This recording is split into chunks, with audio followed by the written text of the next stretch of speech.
How's it going, my Comicchat Army? We're here today with Charlie Stickney, the writer of White Ash. How you doing, Charlie? I am doing great. Thank you so much for having me on your show.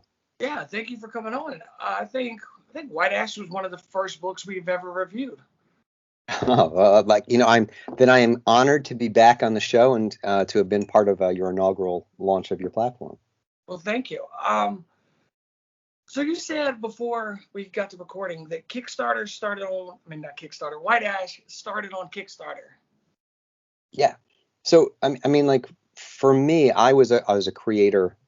I was a person who had worked for a while in film and animation and television. But before that, when I was in college, I was looking to get into comics. I interned at Marvel, and I was looking to go be a comic book writer down in New York, and also an inker. And so that was what I thought my career path was going to be. And then someone offered me a job out in Los Angeles working in the film industry, and I was like, okay, I'll go do that for a little bit. And then all of a sudden I went from film to animation, and 20 years blew by like that. And I got to this point where, as much as I liked what I was doing in film and television, you bump up against a lot of walls. In the sense that at the end of the day, as with every industry, it's about money, and the amount of money that you need to make something often, has a direct impact on how much control you have over it. So if it costs millions to make, you're going to have little control, right?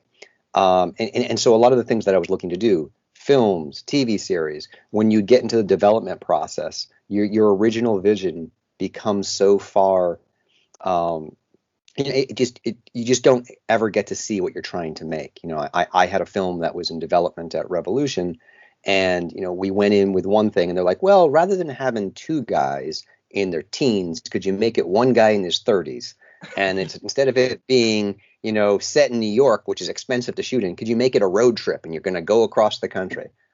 So you get things like that, and it's a frustrating experience, and you're hitting gatekeepers. And the other thing I was starting to hit was a lot of people saying, this is a great idea, I love this script, is it based on anything? And you hear that enough times, and you start thinking, rather than trying to pitch people scripts, why don't I just go make the things that I want to make the way I want to make them? And so because I had a background in animation, I was able to kind of parlay that into trying to build a really good team to make a comic book. And, I was going to just starting off with White Ash. But of course, that's, when you bring in a really talented artist and you bring in a talented colorist and you put together a good team, if you want that caliber of people, you should be paying for it. So it quickly gets expensive. I think that's often the rub for especially people looking to do independent comics. And I think a lot of people on your channel or who watch the channel like independent comics or are thinking about doing a comic themselves. It's, if you want people to take your book seriously, it's got to look like a real book. Your art can't be almost as good as the worst book on the shelf, right? In order to make a splash, it has to be really close to being as good as half the books on the shelf. Maybe even better than half the books on the shelf, because you're an unknown, and for people to be able to notice what you're doing, it has to look really good. So the problem is, to do that, it gets expensive. So so then it becomes, are you privileged enough to have $5,000 to $10,000 that you can drop into a book and be like, hey, I'm going to take a risk on this, and if nothing happens, it was only $5,000 or $10,000, right? And that's and that's not a lot of people who want to get into comics, right? And so that self-selects a very small group of privileged creators who often go on to make comics. That said, Kickstarter changed everything, because it started giving new people a voice and a way to raise money where they didn't have to sell their soul or the rights to their book to be able to raise enough revenue to make their series. So basically, I took, when I was looking to make White Ash, I wanted to make it that level. I assembled this amazing team with Connor Hughes and Finn Cram, and I said, okay, let's go. Let's try to, let's see what Kickstarter does for us in terms of what we can raise. And I just wanted to see if it was a sustainable model, because if you also look at the actual numbers that are sold through the direct market, and the number of books that are profitable, I also knew that if I went to a publisher at the time with no name, being unknown, there were very few places where I was going to even break even. Like even if I had taken a pitch to Image, right? Which a lot of people see as the mecca for independent publishers. The number of titles that I thought at Image that were actually breaking even, where the creators weren't going deep into the hole to make their books, was very small. Like maybe 15 titles a month, because you can look at those numbers and sort of like, if you look at some of the sites that track the numbers of sales, you start realizing quickly how much revenue these books are bringing in. And some of them, once you get past the top, say 300, even at Image, are probably only bringing in $4,000 or $5,000 an issue, 6,000.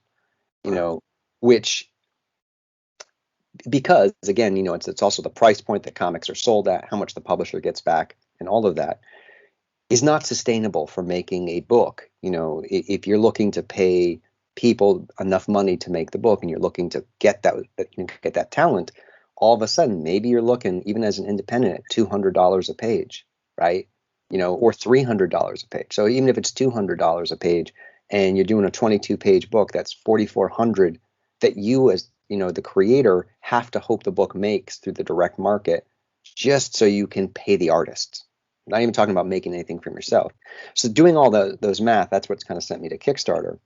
And I figured, you know what, I'll see if I can raise a little bit of money there to defray some of the costs, and then we'll go out and see, what's out there.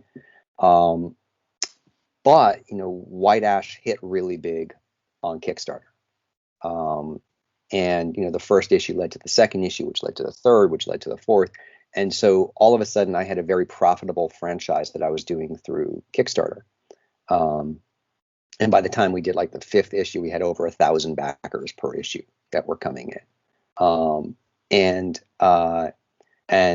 so for me, I had a way of making the book and actually making money through Kickstarter. And I love that, and I love Kickstarter. So if you're a new creator, I would say look at what's there, you see what's reasonable, and over time you can build up a big audience. The last project I dropped in Kickstarter had 1,700 backers. So for me, it's been a tremendous source in a way to raise revenue for my books, to make sure my creators are paid well, and we all share in the profits of the books that we get. And so I use that as a place to help realize the dream of making this series. Then after I had done about 4 or 5 issues, Kevin Joseph, who's a friend of mine, he also did this book called Tart that Scout releases, said to me, "Hey, I'm talking to this company Scout about doing Tart. Would you like me to slip them White Ash?" And I said, "Sure, why not? Just see where is that going to lead? Who knows?" Flash forward half a year later, I signed a deal with Scout, because as well as things go on Kickstarter, that's it's not necessarily a finite group of people, but it's a select group of people. But a lot of people who buy their books on Kickstarter don't buy them in the direct market, and a lot of people who buy books in the direct market don't buy them on Kickstarter. So it's almost like 2 different fan bases. So I saw Scout as an opportunity to kind of expand my brand and move into the direct market and let some more of the mainstream, I guess, comic book fans see the world I was building. And then over the course of the next 6 months, I was, talking with people at Scout, and I'm like, well, what if you do this to help promote it? What's this infrastructure here? How are you doing, reaching out to press? How are you doing this? And all of this, turned into an ongoing conversation where I was helping build the company internally a little bit. And that turned into a conversation with Scout, where they said, maybe it would make sense if we don't just do White Ash together. Maybe it would make sense if you come be part of the company, and together we can grow everything together. And so I went from being a creator to being co-publisher with Dave Vernon of the company in about a year. And so, yeah, it's kind of crazy, the way that played out, but it's been good for all of us. At the time, Jim Pruitt, who was the publisher, was looking to move on and do things, to be the chief creative officer and just overseeing things. So there was a vacancy, and and we sort of just stepped into that void. And honestly, the last year of Scout has been the biggest year Scout's had, even despite the pandemic. So so it's been an incredible experience being part of this company that's rapidly growing and being able to contribute to that. But my one regret in all of this was that we dropped White Ash, through Scout right as the pandemic hit, and when comic book shops shut down. So my reason originally for coming to the company kind of got it got interrupted. It didn't have the launch that it could have. So now, if you're watching this channel, and I hope everyone is watching, Cody's channel, it's this is our chance, or my chance, to kind of relaunch White Ash to new readers, and to show you, the reason I came to the company, the reason I wanted to be part of what Scout was doing. This is my book, this is my world, and the trade's coming out in about 2 weeks. And right now you can also pre-order the first issue of season 2, which comes out in November.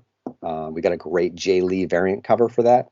So it's we're doing everything we can to give the series new life, and I am so excited. It's a huge series. Like, I have it planned for about 60 issues and a couple of spin-offs. So this is not a this is not a mini series. This is going to be a series of mini or maxi series. The first arc was 6 issues. The second one is going to be 8 issues. We're probably going to do another 6 or 8 for season 3. But after season 2, there will be a spin-off mini series called Galarian, which will be a 5-issue mini series. So we're going to do this 8-issue series, then a 5-issue mini series. Then we're going to come back with season 3. So you're going to see White Ash related content every year at Scout coming out going forward. So that's my long hello. Yeah, that was perfect. Is White Ash the only book that you created? So it's the only book that I've created that's at Scout currently. In the free comic book day, teaser, we also have a preview for another book I'm going to be doing through Scout called The Game, and that is going to be coming out towards the end of next year, probably October or November of next year. And there's actually, you'll see if you have the free comic book day, there's a contest that we're going to be running in November where you can kind of play our game for The Game for a metal cover of The Game #1, which will be limited, coming out through Scout as a reward for The Game. But it involves, it's going to be a little bit of a scavenger hunt. You're going to have to collect words, put the clue words together, chase down a puzzle. You get to play a game to help us promote the launch of the game. So if you read that free comic book day book, there's there's a link there and some to the rules of The Game. So I also have done The Game. I'm involved with another project that predates basically my involvement with Scout, which is a series called The Adept, which is at Immortal Studios, which is another coming of age book about a young woman who's being trained by a kung fu master in her dreams. And that book's really cool because it's all about being authentic to the wushu and the Shaolin, and we have a real kung fu master who's helping choreograph the fight scenes that are in the book and making sure everything's completely authentic. And then I have another series that's in development right now that I can't, which is it's a little bit of a departure. It's more of a thriller, sort of a combination of how to Get Away with Murder meets House of Cards meets The Girlfriend Experience. So that will be coming out. I'll probably put the first issue of that on Kickstarter just to see how it does, and then come to the direct market. So I have a bunch of different comics in various stages of development, but the only thing that's come out through the direct market so far has been the 6 issues of White Ash, a Galarian one-shot, which is a White Ash spinoff, and then the White Ash trade is coming out in the next couple of weeks. But there's a lot in the pipeline. All right, where can people get news or stay up to date to what you're doing? Well, I mean, I'm pretty active on Twitter. Okay. at Charles Stickney on Twitter. A lot of people get in contact with me there.